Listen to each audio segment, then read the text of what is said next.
Viele Grüße vom Hühnerstall. Danke, liebe Hühner, für diesen Hitzeschutzraum, den ich ja dringend benötige momentan in Georgien. Wir haben es richtig heiß, schwül und vielleicht könnt ihr ja im Verlauf des Videos einmal dokumentieren, wie aus meinem T-Shirt ein Fall für den Mr. Wet T-Shirt Content wird. Mal schauen, schreibt es mal in die Kommentare, ob ihr das auch mal wollt. Heute soll es darum gehen, was wir von den Georgiern lernen können. Und ich denke grundsätzlich, wir können relativ viel von ihnen lernen. Ich möchte mal diese zwei Welten so ein bisschen vergleichen. Und das fängt mit der Gelassenheit im Alltag an. Ihr wisst es ja, in Deutschland dreht man ja schon fast durch, wenn irgendwas ein bisschen später kommt. Sei es der Freund zum verabredeten Termin, sei es die Deutsche Bahn, sei es, ja, was auch immer, der Hund nicht rechtzeitig kommt, wenn man ihn ruft und so weiter. Und hier in Georgien gibt es dafür eigentlich nur das Wort so, ja, kein Problem. Äh, Ist halt so, ja. Ich mache das immer aus Spaß auch und ich bin ja nun auch nicht der Verfechter und Vorreiter der Pünktlichkeit, muss ich auch gleich mal sagen.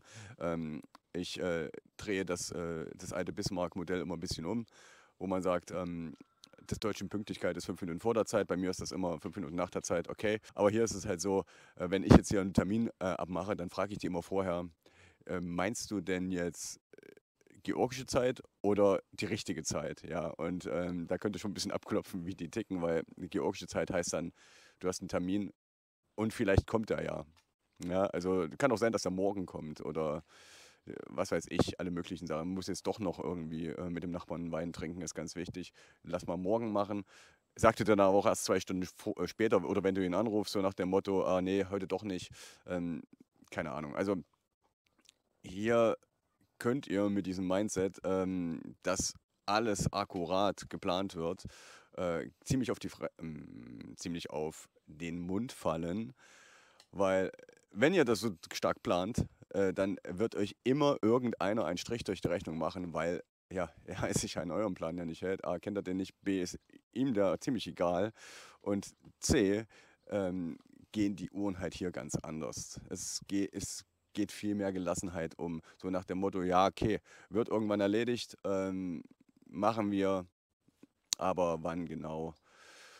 Können wir vorher drüber reden, aber wie es hinterher ist, wissen wir nicht. Wenn zum Beispiel ein Handwerker zu euch sagt, der braucht für eine Sache eine Woche, dann geht einfach von 5 Wochen aus und das ist wirklich kein Witz. Ich meine das ernst.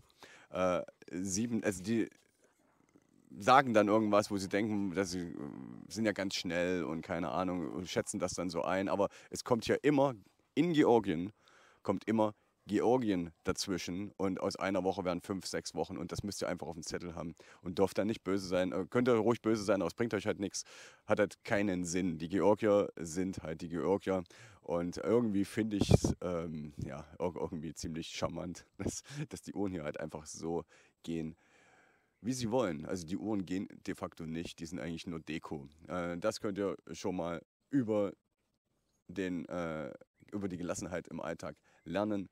Guckt nicht so sehr auf die Uhr. Es entschleunigt euch und wenn ich was von den Georgiern gelernt habe, dann ist es, dass wir jetzt leben und nicht nach irgendeinem Plan. Ähm, Da ist es relativ schwierig, sich dran zu gewöhnen. Für mich wahrscheinlich noch weniger als für jemanden, der extrem gut durchstrukturiert ist.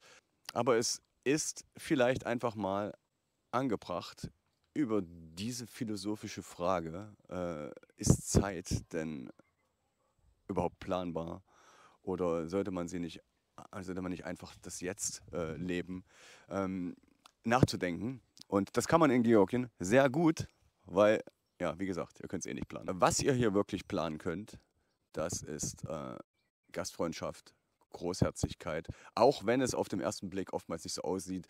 Auf dem ersten Blick sind die Georgier so ein bisschen, ja, die gucken streng, sage ich mal so.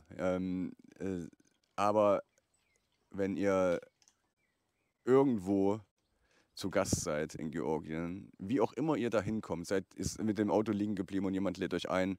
Ähm, Als ich den alten Lada gekauft habe beispielsweise, der ja, da irgendwo rumsteht. Falls jemand einen Lader braucht, könnt ihr vorbeikommen, euch abholen. Ich will nicht viel dafür haben. Ähm, Als ich den aber gekauft hatte, hat der Verkäufer mir gesagt, wenn du hier in Georgien liegen bleibst, es ist das Beste, was dir passieren kann. Weil du lernst so viele neue Leute kennen, du wirst satt, du wirst gute Momente haben, lernst irgendeine Gegend kennen, die du vorher noch nicht gekannt hast und so weiter. Also, weil es einfach so ist, dass jemand, der irgendwo Hilfe braucht, einfach aufgenommen wird. Und dann ist der Tisch halt irgendwie auf wundersame Weise immer voll. Also die haben irgendwie immer was im Kühlschrank, dass die so auftischen können, dass ihr denkt, die haben das 10 Jahre lang geplant. Ähm, und die nehmen alles, was sie haben, um einen Gast zufriedenzustellen, und selbst wenn sie nicht viel haben. Und ja, also ich finde das wirklich bemerkenswert, und das ist ein großer Punkt für Georgien, wo man wirklich so viel lernen kann, als Deutsche speziell. Ich will nicht sagen, dass die Deutschen nicht gastfreundlich sind, das ist nicht so. Aber es ist schon ein bisschen anders. Also man muss dann schon irgendwie jemanden ein bisschen kennenlernen vorher und dann vielleicht einen Termin machen und dann sollte der auch noch was mitbringen und so weiter. Also hier ist es einfach, okay, hier ist jetzt ein Gast, scheißegal wann, scheißegal wo, der wird halt wie ein Gast behandelt und so lange wie der da ist. Und auch egal, ob man den jetzt unbedingt so mag oder nicht, das ist halt ein Gast, fertig. Und das kann man von den Georgiern auf jeden Fall lernen, dass man ja, großherzig ist anderen Menschen gegenüber, auch wenn man selber nicht so viel hat. Ja, als dritten Punkt möchte ich den familiären Anker einmal erwähnen. Wir kennen das ja vielleicht aus unserer Gesellschaft, dass ja, man das Gefühl hat in den letzten Jahren, dass der Faktor Familie immer irgendwie kleiner geworden ist. Also Eltern ins Heim, Kinder in die Kita, wenn die gerade entbunden wurden, direkt in die Kita am besten, so nach dem Motto Nabelschnur ab und zack, ab dafür.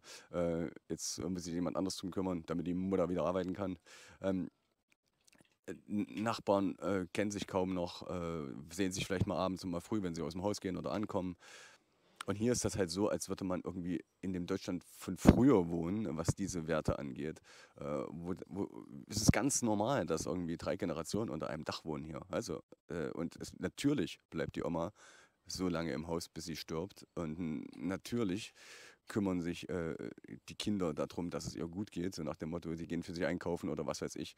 Da wird gar nicht drüber diskutiert oder rumgemurrt oder so, nee, jetzt nicht, ich habe keinen Bock. Und so, ja, also das sind halt Standards. Und in der Nachbarschaft das Gleiche. Gestern bin ich wieder mit dem Auto hier lang gefahren, da kommt halt so eine ganze Kolonne in schwarz gekleidet, also so, was weiß ich, ein paar Kilometer weiter. Da gehen die sind mit Sicherheit halt ist irgendwo einer gestorben, und da gehen halt alle hin, die da irgendwo wohnen und den irgendwie kennen. Die kommen dann angereist aus, was weiß ich, wo sie wohnen. Teilweise wohnen die ja über die Welt verstreut. Da kommen die halt, also gut, für jetzt einen random Nachbarn werden die jetzt nicht aus New York kommen oder so, aber für einen Angehörigen hundertprozentig. Und für einen Nachbarn, wer es irgendwie in Schlagdistanz ist, kommt da alle. Und das sind ruckzuck irgendwie durch das Haus 100 Leute gelaufen. Das ist mit Sicherheit keine Seltenheit. Und ganz Hand aufs Herz, wer kennt das noch aus Deutschland? Vielleicht zur Beerdigung, okay. Aber ich rede hier nicht von der Beerdigung, ich rede hier erstmal um den Respekt, den man denjenigen zollt, den Verbliebenen zu Hause. Die Beerdigung kommt dann halt später. Der nächste Punkt ist der Umgang mit Geld, der sich sehr unterscheidet von dem in Deutschland. Der Ralf, der hechelt hier, also ich würde auch nicht gerne mit einem schwarzen Pullover bei der Hitze rumlaufen, übrigens. Ja, Umgang mit Geld. Ähm, wir in Deutschland kennen das ja, es muss ganz viel verdient werden. Das, was man verdient, am besten einsetzen, um andere zu beeindrucken. Großes Haus, 2, 3 Autos, der Garten muss perfekt sein und so weiter. Also diese ganzen Sachen, wie sagt man so schön, Leute beeindrucken, die man gar nicht leiten kann. Weiß ich nicht, ich habe es vergessen, irgendwie ging das, kann mal einer reinschreiben, wenn es einfällt. Dann muss man viel absichern, versichern und so weiter. Und in Georgien ist das eigentlich alles nicht so. Also es geht darum, dass man was auf dem Tisch hat, dass man ein Dach über dem Kopf hat und dass es einem irgendwie gut geht. Versicherung? Nee, in der Regel nicht. Braucht man ja erst morgen. Und morgen ist ja nicht heute, und heute wird gelebt. Ähm, wir, ich will damit nicht sagen, dass das besser ist. Ich will damit nur sagen, dass es komplett anders ist und dass es wieder dieses Jetzt-Leben widerspiegelt. Wir, wir haben halt komplette unterschiedliche Ansätze, und ich denke, dem Deutschen geht es langfristig finanziell immer irgendwo besser.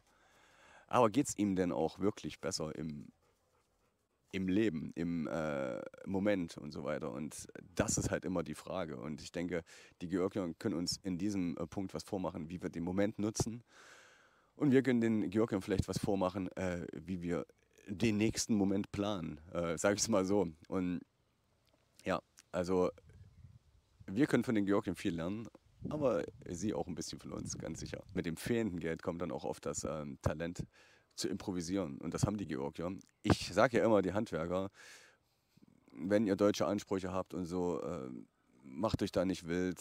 Die, ihr könnt nicht davon ausgehen, dass ihr die Qualität kriegt, die ihr gewohnt seid und so weiter.